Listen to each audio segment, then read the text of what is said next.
আসসালামু আলাইকুম দর্শক, ইজি ড্রাইভিং চ্যানেলের পক্ষ থেকে আমি হাসান মোহাম্মদ আছি আপনাদের সাথে। আমরা এই ভিডিওতে দেখব এল পার্কিং করতে আপনাকে যে তিনটি জিনিস অবশ্যই জানতে হবে। আপনি যদি আমাদের চ্যানেল নতুন হয়ে থাকেন তাহলে অবশ্যই চ্যানেলটি সাবস্ক্রাইব করে দিবেন।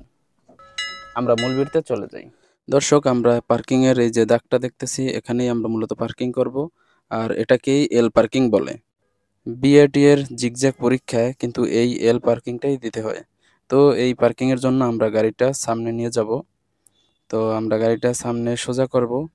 তো সোজা করার পরে আমাদের বামের যে দাগটা আছে, দাগ থেকে গাড়িটা 3 ফুট দূরত্ব রাখতে হবে, যাতে করে আপনি সহজেই পার্কিংটা করতে পারেন। তো এবং পিছনে আপনার 3 ফুট সামনে আগেই রাখতে হবে এই দাগ থেকে, যাতে করে সহজেই আপনি পার্কিংটা করতে পারেন।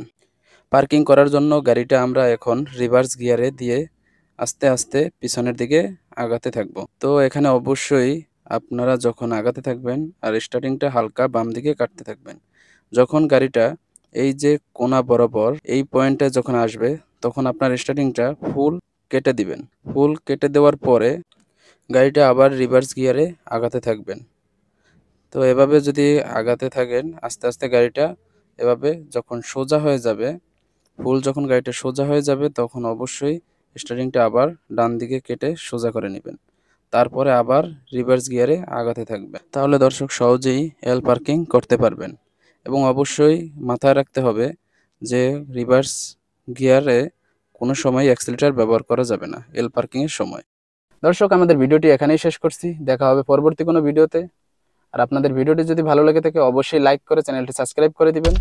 এবং কোনো বিষয়ে কোনো কিছু জানার থাকলে অবশ্যই সেটা কমেন্ট করে জানিয়ে দিবেন। আমরা সেই অনুযায়ী পরবর্তী ভিডিও নিয়ে আসবো। আল্লাহ হাফেজ।